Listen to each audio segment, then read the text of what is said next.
going on, everybody? Thank you so much for coming back to another video. In today's video, I am so happy to say that I'm joined by my lovely and beautiful girlfriend, Hailey. Thank you for joining me for this video. I have wanted her to be in a video with me for so long, so thank you for doing this with me. I'm trying. And I'm also happy to be adding the first ever double feature review to this channel. I wasn't too sure if I was going to do this. I was originally going to do a separate video for The Shining and for Dr. Sleep. But as I just said, we will be doing a double feature right now for both The Shining and the sequel that we never really thought that we'd get, Dr. Sleep. So let's start with The Shining. We just rewatched this today right before watching Dr. Sleep. It was my maybe like 5th or 6th time watching the movie and was her first time ever. Don't hate me. Please.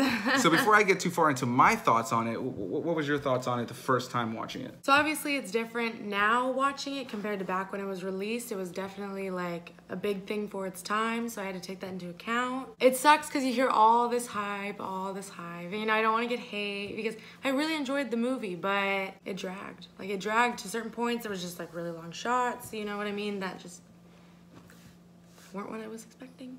I really did enjoy it in the end of the day, and Jack Nicholson is awesome. Like, he definitely carried the whole movie. For sure. For me, going back and revisiting it, similar to her, I enjoyed the film, and it's a film as a film fan and somebody who's loved this kind of stuff for years. I have so much respect for Stanley Kubrick and everything that went into this film. Jack Nicholson is absolutely fantastic in this movie. There's no way you can like deny that. She said it herself. I want to say it's been at least a good 8 to 10 years since I rewatched The Shining. I remember watching it a lot when I was growing up, specifically as a teenager. But yeah, it's not a movie that I really watched too many times in my adult years. I'm only 26, but like I haven't really watched it too much in the last decade. So going back and rewatching it, like she said, I found it to be a little slower at times than I remember. There's definitely these just scenes and shots that just drag on for a little too long. And you could definitely see where Stanley Kubrick was going with like setting up certain tones and feels and vibes and some of the creep factor that came with those long shots. But on an overall level, I found it to be just a fun rewatch. Definitely enjoy it. You can definitely see the artistry behind it, what really makes it awesome. But yeah, something we were both talking about is it just doesn't feel like the characters were developed nearly as much as I remembered and as much as she was hoping for, you know? The characters definitely were very thin. I really wanted to be invested in Danny and, you know, his mom, Wendy.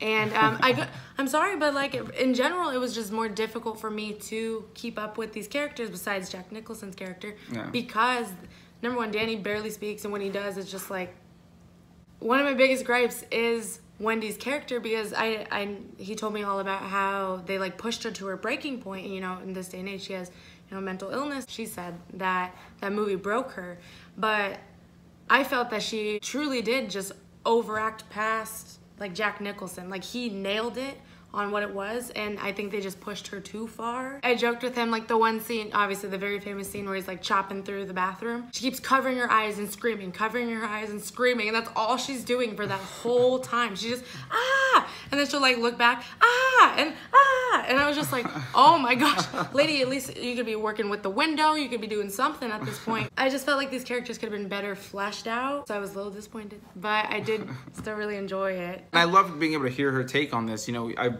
one of my favorite things about our relationship is that, you know, she was into more books growing up. She wasn't into movies. So when we got together, she had never seen a Star Wars movie. I changed that, obviously, and we've watched them now 1,000 times. And she had not seen a lot of movies. So to be able to go back and watch a lot of these classics like The Shining, you know what I mean, to be able to get her take on it from a different set of eyes is always really awesome, because I think a lot of us who are big cinephiles can definitely get lost in this like, oh, this is the greatest movie of all time, and it's just a masterpiece. And it is. I think for its time, it was groundbreaking. I think for horror, it did great things. I think Jack Nicholson's performance is easily one of the most iconic horror roles of all times, one of the most quotable. The imagery and just the overall look and feel and vibe of this film has been completely just seeped into pop culture. And I you know, even with the negative she had when we were talking earlier, you really weren't able to deny those things. You know? No, yeah. Well, like I said, I have to put myself back to like that time. Like I said, it came out in the 80s. You know, this was revolutionary for stuff like horror. Definitely things audience had not seen before. Blood coming out of the elevator, the axe scene, like all that's still eerie. Yeah. One of my favorite things is that a lot of it used natural sound. Yeah. So when Danny was like riding his little tricycle, as he went over the carpet onto wood, over carpet onto wood, and it was just, it almost created this like kind of creepy kind of feeling Yeah, as he's for going through sure. the hallways type of deal. Because then it's like silent. Yeah, and then it's mainly silent, exactly. So Yeah. it's just like these like noises, and it just creates a sense of uneasiness. Yeah. And it's to this day, it still does. A lot of the effects really hold up. The performances really hold up. However, I do agree with her a little bit. You know, you have Jack Nicholson, Shelley Duvall, and the kid who played Danny. You know, I don't know what his name is, but you know, who cares? If you have never seen this movie before, the basic premise is that you have this family who's coming to the Overlook Hotel to essentially be caretakers. Specifically, the husband, played by Jack Nicholson, he plays the character of Jack, and they essentially are living there at this hotel for like a 5 to 6 month period to be caretakers of this hotel while it's like not in season. Essentially, there's a lot of snowstorms, and they kind of just have to live there. And there's this story of like kind of this tragedy that had happened 10 years prior or so, and you know, there's this ghost story kind of thing. And you know, I won't get too deep into it in case you've never seen it. I'm going to assume majority of you have seen it at this point. Unless you're me, as of today. Yeah, or unless you're her. But you know, for the respect of those who have not seen it, I definitely don't want to spoil them. We're going to do this exact same thing for Dr. Sleep. Yeah, I think that the performances really hold up for the most part, though Shelley Duvall is just a little over the top at times, and not over the top like she's just so ridiculous, but like you said, like there's just times where her acting just doesn't feel consistent with, I don't want to say consistent with her character, because her character, I guess you can kind of say, is like this emotionally just like easily made kind of like, huh. With Jack Nicholson, like he knew what his character was, like and I know that they like pushed her over the edge and she was like going crazy by the end of this, so yeah. I understand why she looks hysterical, but I felt like it didn't fit the scene in the moment. There's a famous scene on the staircase where Jack is going after her. She's trying to keep him away, but he's just like very creepy, very sinister, very just like true evil, like you can feel it. And then she's just having this like hysterical like crying, and she's like, stay away, and he's like just walking up the stair like yeah like, and then like it just didn't feel fitting. Like it just seems so over dramatic for what it was. Like, and I understand, you know, freaking out. I'd be freaking out. She says, "I'm so confused." Like in that moment, I was like, "What are you confused about?"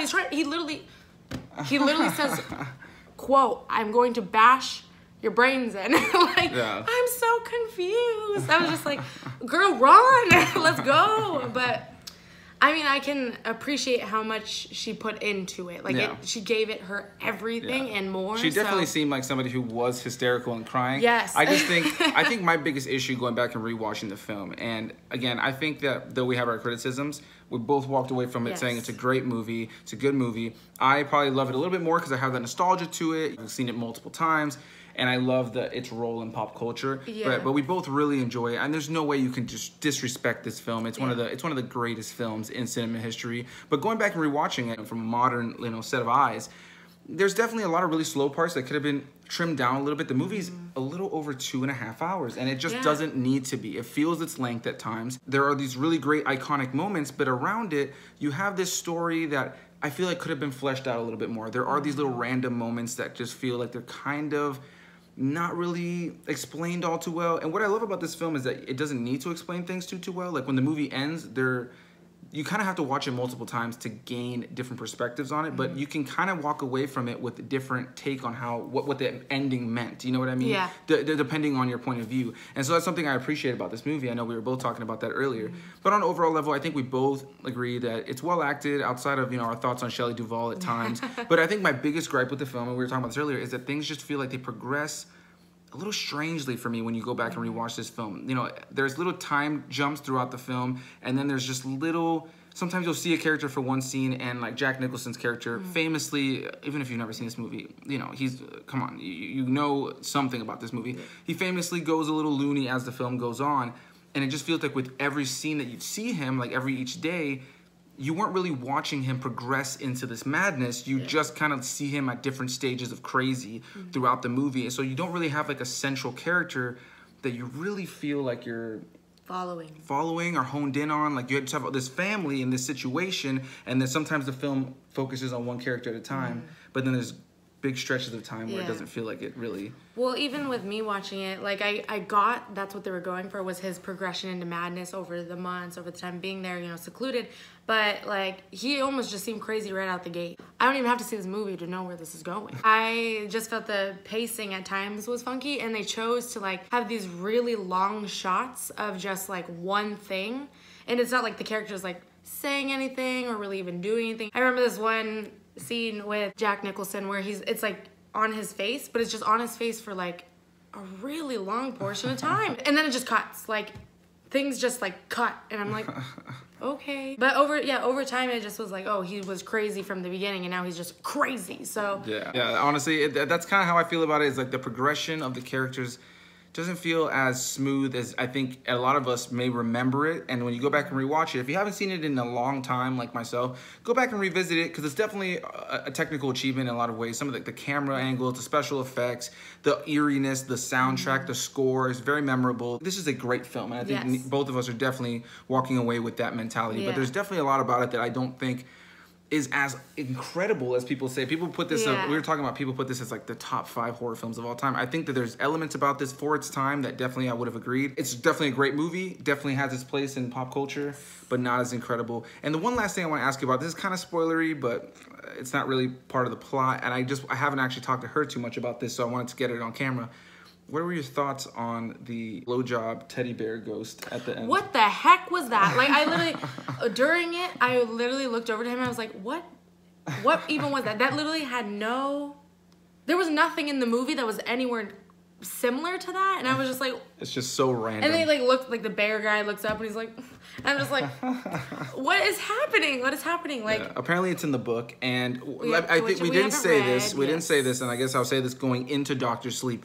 We have not read The Shining or Dr. Sleep. So these reviews, this review in general, both of these will just be based on our opinions on the films themselves, not the book, not the source material. I don't care if it happened in the book or if it was better in the book. And maybe it was, but we're going to be reviewing specifically just the movies themselves. So I want to say that before we move forward. But if you do like the books, please let me know, because I am interested in reading them, because I'm very interested to see the differences. I really like that. I really like books.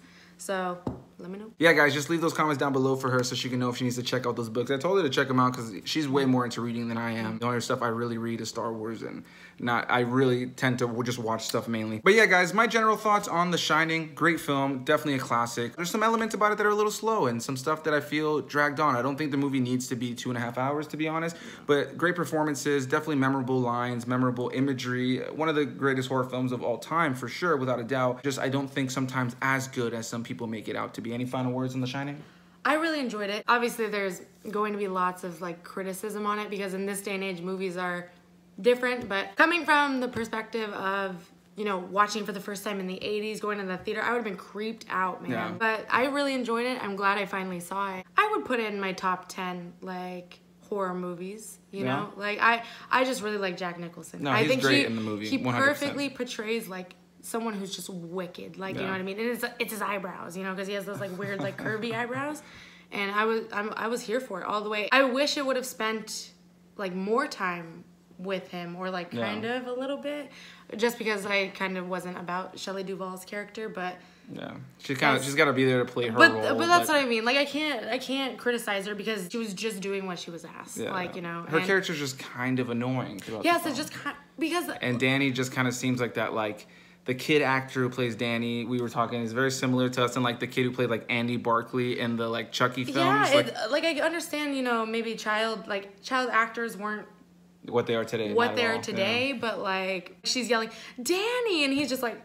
But overall, I thought it was a really great film. I'm really glad I finally watched it. Please don't hate me for any of my criticisms, because this is a fan favorite. I already hear every day about like, what, you haven't seen it? So go easy. I will watch it again, you know. Luckily, my viewers are pretty open to different opinions. Obviously, you know, I have very strong opinions about things. So luckily, all of you guys who watch my videos for the most part are really awesome. I appreciate the just fun discussion we can have about films, because that's what this is all about. So let's move on to Dr. Sleep, the latest film, the sequel to The Shining, a film that I don't think any of us ever expected to get, a film that I was very surprised that we were going to be getting. But then when I heard you have Ewan McGregor coming into this film to play Danny, the young boy from the first film, and to expand on it with the, you know, obviously there was a book, and to expand on that first film, I was all about it. I was really excited to check it out. So we checked out The Shining this morning so we can go into it fresh. And one thing I can say right out of the gate before we get into this review, again, there will be no spoilers. I do want to talk about some mild spoilers later on, that not even a spoiler, just kind of like something I want to mention to you guys without getting too deep into it. I promise you I will not spoil anything about the story or any big reveals. I promise you guys that's not going to happen here. But right out of the gate, first thoughts, I love this movie. Had a really great time with it. Ewan McGregor was awesome. I felt like it really expanded upon the first film and really took things that, again, we never read the book, so like being able to, you know, see the power that the Shining, or people that have the Shining or the Shine, to see what those people with those powers could do, and the different abilities that came in this universe, and knowing that Stephen King was a little bit more involved in this one. I was really about it. I was really excited to check out this movie, and I can say, well, after walking out of it, I am definitely happy to see it. And I think for me personally, I almost, in a lot of ways, was more entertained by this film than I was The Shining. I feel like this is the one of the two that I would be more likely to rewatch. What were your general thoughts on the film? I really liked it. I love Ewan McGregor. Okay, let me just put that out there. I love him. Amen. He's such a good actor. He just makes any role better. I've never seen him in something that I didn't like him in. Like, he just does such a good job. And yes, it definitely expanded way more than The Shining did on The Shining. It just took it way more in depth. This movie definitely expanded on that, and I prefer this movie as well. Yeah, I think that this movie, for me, on a technical level, incredibly well acted. The special effects are really good. Story structure I found to be really well done. Everybody in our theater seemed to be very engaged. It was a lot of people jumping from like little jump scares. There was moments where people were definitely like, there was some applause for certain moments. There were some moments where people were laughing because there was actually some genuinely funny moments in this. Though there are a few moments of humor in this film that I felt were a little strange because of how serious the movie takes itself. Yeah, there are like little jokes here and there. They're nice. I like them, but there's like one scene that I know we both can remember specifically that I won't mention, but it was just like, okay, like, I guess, like, okay, like, I'll just forget that. Yeah, there was definitely some humor that didn't land a couple times, but it wasn't anything too serious. And I think on the most part, I think the biggest thing I could say to you guys is, though I love this film, it was definitely up our alley a little bit more. This film definitely retains that horror feel and vibe that the first film had, but definitely it dips its toes, or I would say dips it, you know, is knee deep far more in the more mystical and fantastical elements of storytelling. There's definitely that horror element there, especially the last hour. I think the last hour of this film is incredibly strong. But yeah, throughout the film, it's a lot more mystical and fantastical, and they explore the Shine and all these different abilities that Danny has had in his mind. And I really love to see what Stephen King had on his mind. Apparently, I saw that some articles saying that he felt like this film kind of fixed the things that he didn't like about The Shining. If you don't know this, Stephen King is famously not a huge fan of The Shining, which is funny because it's one of the most popular of his adaptations, and he's not a huge fan of it. He doesn't feel like it adapted his story well. So for him to be a little bit more involved with Dr. Sleep and feel like it kind of fixes some of the things he wanted to see done for the first Shining, yeah, I really enjoyed it. I was a fan of the first Shining, and right after having seen the first one, what I love too is there's a lot of homages to the first film. There's a lot of like moments and shots that are recreated, done so well, and the score. The score, yeah, that's what I was gonna say. The score is the same. Yeah, yeah. That's the best part, is being able to hear the score from the first Shining throughout this film was super awesome, especially when it started, because the movie opens and they showed the Warner Brothers logo from back in the 80s, that the same one that's at the beginning of the first Shining, and it was so fresh in our minds because we had just seen the movie like literally an hour before we left the house.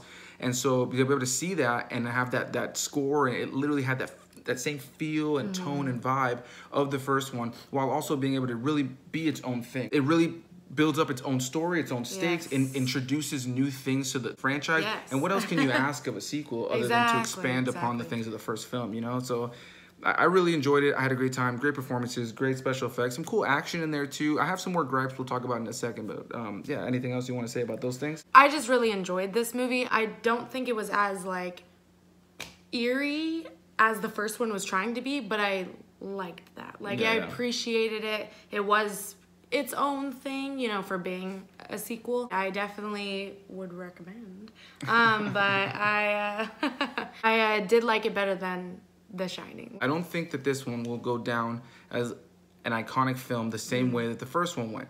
I just think that this one has more rewatchability. And on top of that, I think that it has so many homages to the first film, so many just like great little hints and nods. And when they recreate certain scenes, which I'll get into in a second, they shoot it and act it like exactly how it was in that original 1980 film. So that's something you definitely can't take away from this film, is that you can tell 100% that it respects the original. It's trying to be a sequel while trying to be its own thing at the same time. It very much does that. For me, it accomplishes the goal of being its own thing while also being able to expand that story from the first one. And in my opinion, and I think we both can agree, I think most people who watch this movie agree, Ewan McGregor brought so much depth and weight to the character of Danny that's just not there. It's just not present on screen when you watch the first film. And when you watch this one, he definitely killed it. Yeah, which, I mean, we can't compare, like, a child actor to Ewan McGregor, who's amazing. They almost, like, portrayed The Shining as almost kind of superpower-y. Like, man, I was here for it. Like, and I like that. So it definitely has more of its toes in, like, a comic book feeling kind of movie,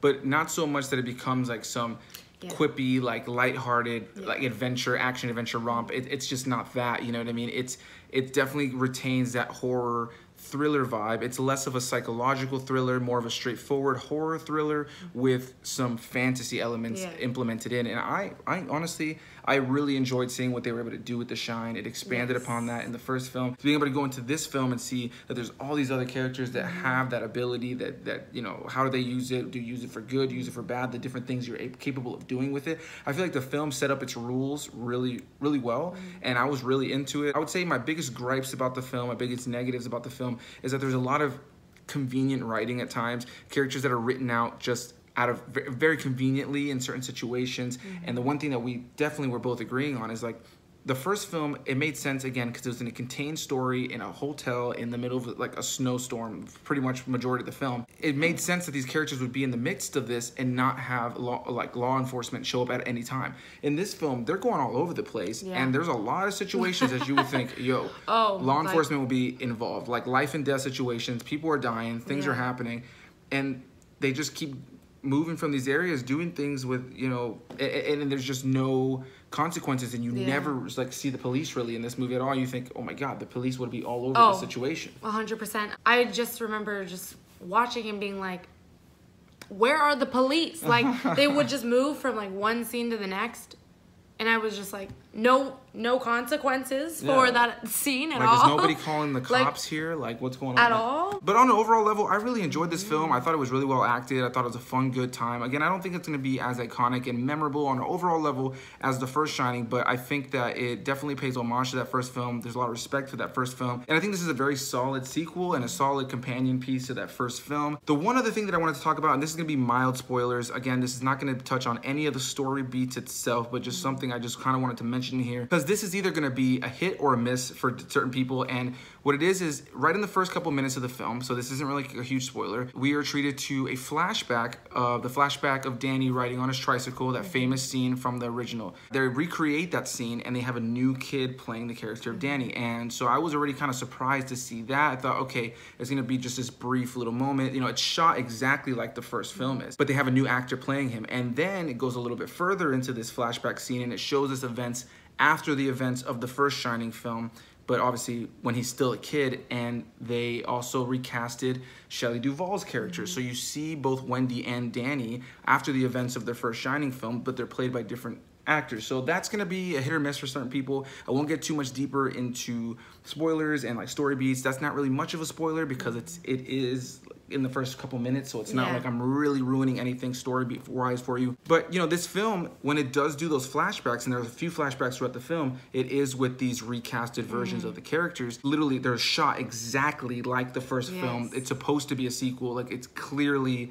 they're making homage to those that original film. So it's one of those things where it's like, you know, you're either going to like that or you're not going to like that. I found it to be a little strange when I first saw it, but not long into the film, I bought into it, and I realized what they were going for. The reality of the situation is you just couldn't have Shelley Duvall, and, you know, obviously the little kid is not a little kid anymore. There's no way that you would have been able to recreate those scenes again today. Maybe they didn't have to necessarily recast for the recreation scenes, but because they added more scenes from when Danny and Wendy were, you know, after the events of the first one, you kind of had to recast, so you have to recast for all those scenes. Well, and I felt that the casting was pretty good. Overall, I thought that both castings were really good. One of my only gripes was, and I don't know if it's necessarily spoilers, but there are certain characters that are just like, bye.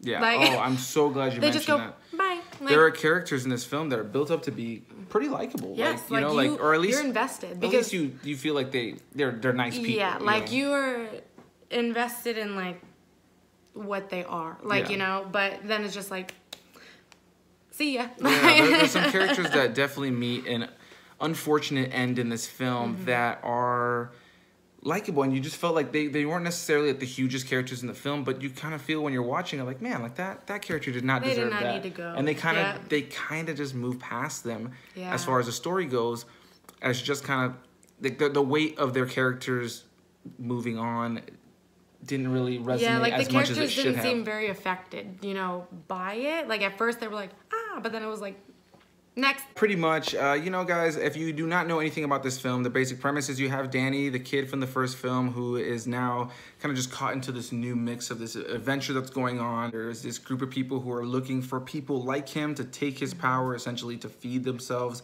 in some sort of mystical, fantastical way. I won't get too deep into that. He comes across a young girl who's also facing the same challenges and also has the same abilities, and he's kind of working with her. So if you can get past the recastings of this film at the very beginning of the film, I think that you will really enjoy this film. You can definitely see with the recreated shots and the score and the overall feel, vibe, and the homages that they paid to the first film. Overall, it's a really fun and an awesome film. I really enjoyed it. I really enjoyed Ewan McGregor in the role. I enjoyed the cast for the most part. I enjoyed what they added and what they expanded upon. And again, there's some really great sequences in the last hour. I feel like there's no way that you walk out of this film as a fan of The Shining.